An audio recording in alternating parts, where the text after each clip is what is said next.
Good afternoon. इस series of lectures में हम लोग सीख रहे हैं कि डिफरेंट फॉर्मेट के ग्राफ्स कैसे ड्रा करते हैं। तो पहले हमने बनाया था, पीछे दो लेक्चर में आपको बताया था, ऊपर नीचे दोनों तरफ अगर जो लाइन की इक्वेशन हो तो कैसे करते हैं। अभी आज का ये टॉपिक है कि अगर जो ऊपर नीचे दोनों क्वाड्रेटिक हो, मतलब न्यूमरेटर भी क्वाड्रेटिक हो और डिनोमिनेटर भी क्वाड्रेटिक हो, तो उस तरह के क्वेश्चंस का ग्राफ कैसे ड्रा करते हैं, उस तरह के फंक्शन का ग्राफ कैसे ड्रा करते हैं। तो इसमें दो केस लिया गया है। एक केस ये लिया गया है कि आप लोग क्वाड्रेटिक इक्वेशन में एक चीज समझे होंगे कि जो पॉइंट ऑफ मिनिमा होता है, जैसे कि एक छोटी सी बात आपको बताता हूं, ये सारे लोग जानते होंगे। जैसे F X is equal to अगर जो x square minus 3x plus 2 है, तो जिसका जो टर्निंग पॉइंट जिसे कहते हैं, टर्निंग पॉइंट का एक्स कोऑर्डिनेट इसे बोलता है minus B by 2a। Minus B by 2a मतलब a x square plus b x plus c से कंपेयर करने के बाद जो b आएगा उसका माइनस, मतलब यहां हो जाएगा माइनस, और ये उसकी जगह पर है माइनस 3 अपॉन 2 इंटू 1 मतलब 3/2। ये टर्निंग पॉइंट होगा। इसका ग्राफ ऐसे खींचेंगे, 3/2 इसका x होगा और 3/2 x रखने पर y कितना रहा है 9/4 minus 9/2 plus 2 2 minus 9/4 means minus 1/4। तो 3/2 माइनस 1/4 यहाँ होगा फोर्थ क्वाड्रेंट में, माइनस 1/4। इसे कहते हैं टर्निंग पॉइंट। ये ऐसे करके ऐसे ग्राफ इसका खींच लेंगे क्वाड्रेटिक इक्वेशन का। ये बड़ा आसान ग्राफ है, आप लोग जानते हो। तो हम कर रहे हैं कि ऊपर क्वाड्रेटिक हो और नीचे क्वाड्रेटिक हो, तो इसका ग्राफ कैसे ड्रा करेंगे। तो दो केस है। एक वो केस है कि जब दोनों ग्राफ के टर्निंग पॉइंट सेम जगह पर ना हो, मतलब जैसे इसका माइनस बी बाई 2a, इसका माइनस क्यू बाई 2p, इसका टर्निंग पॉइंट उसी तर्ज पर कितना होगा माइनस क्यू बाई 2p, और इसका कितना होगा माइनस बी बाई 2p। तो if turning point of the both quadratic equation are not coinciding to each other, अगर जो ये दोनों एक दूसरे से कोइंसाइड ना कर रहे, means minus B by 2a is not equal to minus Q by 2p and hence pb is not equal to qa, तब के केस में हम लोग देखते हैं कोइंसाइड नहीं कर रहा होगा तब। इसका एक एग्जांपल लेते हैं और एग्जांपल के थ्रू आपको बताते हैं।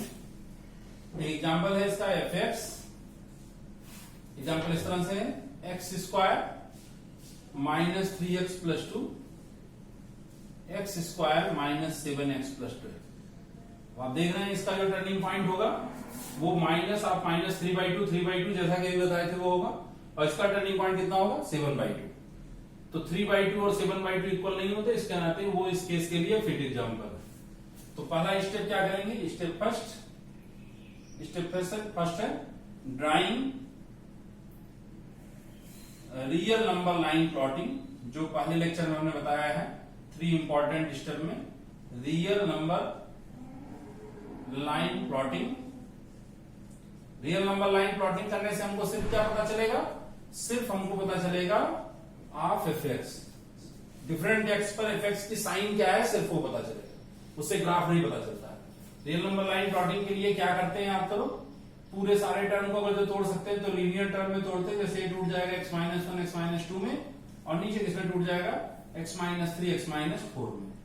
और उसके बाद इसकी प्लॉटिंग कैसे करेंगे, सारे क्रिटिकल पॉइंट को 1 2 3 4, जो न्यूमरेटर का है न्यूमरेटर, जो डिनोमिनेटर का है डिनोमिनेटर, और चूंकि सब पॉजिटिव है, ऊपर इसको छोड़ने के बाद लीनियर टर्म को छोड़ने के बाद पॉजिटिव है, राइट मोस्ट को हम लोग इधर से अप्रोच करेंगे, घूमते चले जाएंगे, क्योंकि हर जगह ऑड पावर है। ये सब बताया गया है, तो इसका 3 इंपॉर्टेंट स्टेप है उसमें। फिर उसके बाद दूसरा क्या करते हैं, बड़ा आसान स्टेप है। अगर एक बार आप स्टेप सीख लेते हैं तो आप इस तरह के कोई भी क्वेश्चन को कर सकते हैं। इनफाइनाइट पर इस फंक्शन की वैल्यू पता करना है। Limit x is tending to infinite, वो कितना हो जाएगा X square minus 3x plus 2 X square minus 7x plus 2। कैसे पता करते हैं, याद होगा आपको, जो डिनोमिनेटर में x की मैक्सिमम पावर है उससे ऊपर नीचे क्या करते हैं डिवीजन कर देते हैं। तो डिनोमिनेटर में x की मैक्सिमम पावर कितनी है 2, तो x टू द पावर 2 से ऊपर x square by x square minus 7x by x square plus 2 by x square. Similarly x square by x square 3 by x square, x यहां और है 2 by x square. अब आप देखेंगे ये 0 है, it is also approaching 0, it is also approaching 0, it is also approaching 0, it is 1 and it is 1, hence its value is 1। Similarly हम ये भी सीख सकते हैं, limit x is tending to minus infinite, F X की value क्या होगी आप करके देखना, फिर वही 1 आएगा। फिर भी वही काम करेंगे, एक्स स्क्वायर से डिवीजन करेंगे, फिर यहाँ 1 और फिर यहाँ 1। तो अब इसमें आपको दो स्टेप आपके कंप्लीट हो चुके हैं। एक तो रियल नंबर लाइन प्लॉटिंग करने वाला, और दूसरा ये बात आपको पता चल गई है कि graph is approaching, graph is assuming value of 1 when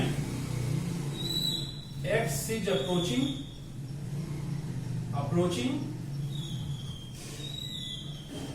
plus infinite और माइनस इनफाइनाइट। मतलब ग्राफ किसको अप्रोच कर रहा है? 1 को अप्रोच कर रहा है, अगर जो x हमारा प्लस इनफाइनाइट या माइनस इनफाइनाइट की तरफ जा रहा है।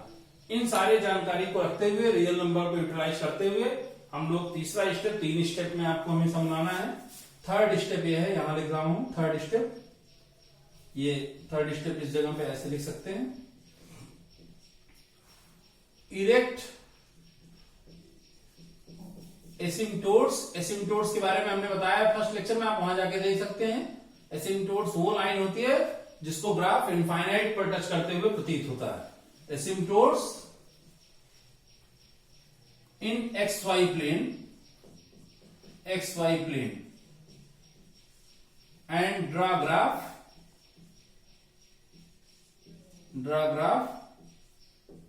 in compliance of earlier step। ये थर्ड लास्ट स्टेप हमारा।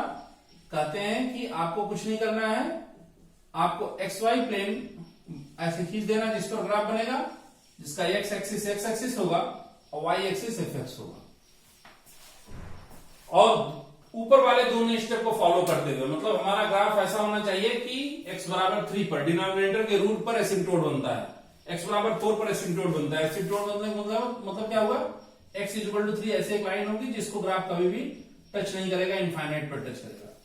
x इक्वल टू 4 ऐसी दूसरी लाइन होगी जिसको ग्राफ क्या करेगा, हमेशा कहां टच करेगा? इनफाइनाइट पर टच करेगा। ऐसे ये एसिम्पटोट्स होंगे, और इन दोनों स्टेप को फॉलो करते हुए, और ये क्या कर रहा है कि 3 से 4 के बीच में हमेशा निगेटिव देना है वैल्यू, निगेटिव। 4 के आगे पॉजिटिव, बीच में पॉजिटिव, फिर निगेटिव, फिर क्या होगा? पॉजिटिव वैल्यू देना। अच्छा, और दूसरा स्टेप क्या कहता है कि जब इनफाइनाइट आया है तब वैल्यू जो हुई है फंक्शन की वो 1 हुई है, तो y इक्वल टू 1 इस तरह से लाइन खींच लेंगे, और इस लाइन को फंक्शन तभी टच करेगा, चाहे ऊपर से या नीचे से, वो भी देख लेंगे कि जब x बराबर हम इनफाइनाइट दे रहे होंगे तभी इस लाइन को टच करेगा। तो 4 के आगे वैल्यू पॉजिटिव है, इतना तो आपको दिखाई पड़ रहा होगा। और हमने क्या बताया कि डिनोमिनेटर के नेबरहुड में वैल्यू या तो प्लस इनफाइनाइट होगी या माइनस इनफाइनाइट होगी। तो चूंकि ये वैल्यू पॉजिटिव है, इस नाते पॉजिटिव इनफाइनाइट, देखिए पॉजिटिव इनफाइनाइट। अब पॉजिटिव इनफाइनाइट से फिर नीचे ही आएंगे, और इनफाइनाइट जाने पर आपको इस लाइन को टच करना है, इस लाइन को। ये एसिम्पटोट्स है, आप इसको ऐसे कर सकते हैं, ये एसिम्पटोट है, इसको सिर्फ टच करेगा ग्राफ इनफाइनाइट। 4 के पीछे वैल्यू निगेटिव है तो निगेटिव इनफाइनाइट, और 4 से लेके 3 भी डिनोमिनेटर का ही रूट है, 3 के आगे वैल्यू फिर क्या है? निगेटिव है, तो निगेटिव इनफाइनाइट फिर होगा, तो इधर भी निगेटिव इनफाइनाइट लेना है, यहां भी निगेटिव इनफाइनाइट लेना है, और इसके दौरान भी बीच में भी क्या रहना है? निगेटिव भी रहना है। मतलब इस तरह से, ऐसे ऐसे। 3 के फिर बाद वैल्यू फिर क्या है? Plus infinite. वैल्यू क्या है? Plus infinite. और न्यूमरेटर की क्रिटिकल पॉइंट पर क्या होती है? वैल्यू खुद जीरो होती है, क्योंकि न्यूमरेटर जब इस पर भर देंगे 2 तो ऊपर ही जीरो हो जाएगा, तो ऊपर जीरो होने पर पूरी वैल्यू जीरो हो जाती है, और 1 पर क्या होगा? जीरो हो जाएगा। और ऐसे करते हुए फिर ऐसे, ये आपका ग्राफ बनके तैयार है। ये x है और यहां आपका ये fx है। fx चाहे तो आप इसे लिख सकते हैं x square minus 3x plus 2 upon x square minus 7x plus 12। कोई भी ग्राफ जिसका टर्निंग पॉइंट ऊपर नीचे, जो ऊपर भी क्वाड्रेटिक हो नीचे भी क्वाड्रेटिक हो, और जिसका टर्निंग पॉइंट सेम ना हो, उसका आप हमेशा इस 3 बड़े आसान स्टेप में ग्राफ खींच सकते हैं। ये अभी आपको समझा रहे थे तो आपको 5-10 मिनट लग गया होगा। आपको कॉपी पे एक बार समझ से करेंगे तो it will take hardly 1 minute और 2 मिनट। क्या करना है?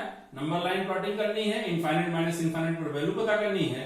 तीसरी, दोनों स्टेप को अप्लाई करते हुए और प्रॉपर एसिम्पटोट खींच करके और दोनों स्टेप की बात मानते हुए, जैसे देखिए यहां हमने इसकी बात मानी हुई है, 1 के पीछे निगेटिव है 1 के आगे पॉजिटिव है, देखिए 1 के आगे पॉजिटिव हो रहा है, 1 से 2 तक निगेटिव है, ये न्यूमरेटर के रूट है, इस नाते इन पर वैल्यू 0 देनी है, तो ये यहाँ फंक्शन काट रहा है। 2 से 3 तक पॉजिटिव है, 3 के जस्ट आगे इनफाइनाइट, 3 के जस्ट पीछे माइनस इनफाइनाइट, 4 के जस्ट पीछे माइनस इनफाइनाइट, 4 के आगे क्या है, इनफाइनाइट है, प्लस इनफाइनाइट पर वैल्यू को 1 को अप्रोच करना है, तो इस नाते y इक्वल टू 1 को अप्रोच कर रहा है, निगेटिव इनफाइनाइट पर भी 1 को अप्रोच कर रहा है, एक बार 1 को ऊपर से अप्रोच करेगा, एक बार 1 को नीचे से अप्रोच करेगा। इस तरह से हम लोग इस ग्राफ की वैल्यू निकाल लेते हैं और हम लोग इसको सॉल्व कर लेते हैं। ये एक तरीका है। दूसरा तरीका वो होगा कि जब दोनों के रूट सेम होंगे, दोनों के टर्निंग पॉइंट, सॉरी रूट नहीं, दोनों के टर्निंग पॉइंट सेम होंगे, उसको हम लोग करते हैं। इसी वीडियो में ही उसको भी सॉल्व कर दे रहे हैं, देख लीजिए उसको। अब तक आप लोग इसको समझ गए होंगे। थोड़ी देर के लिए इसको रहने देते हैं, तो इसको हम मिटा देते हैं और देखते हैं कि अगर जो दोनों के टर्निंग पॉइंट सेम हो जाए, मतलब कि ये वैल्यू ऐसे हो जाए, ये इक्वल टू, और यहां क्या हो जाए इक्वल टू, और इस तरह से इसको आप यहां लिख सकते हैं ऐसा 4, और इसको कर सकते हैं हम लोग 3। तो आप देख रहे हैं इसका भी टर्निंग पॉइंट क्या है, -b/2 है 3/2, और इसका भी क्या है 3/2, लेकिन दोनों है अलग अलग। इसको कैसे करते हैं देखिए, इसको इस तरह से करते हैं, इसको चाहें तो हम लोग ऐसे, अब देखिए फिर भी इसका, इस केस में खास बातें होती है, वो बात ध्यान रखें, क्या फायदा हो जाता है इस केस में। एक खास बातें होती हैं कि graph of fx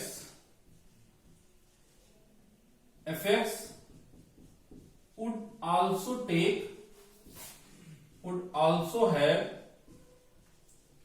turn on same x is equal to c, which is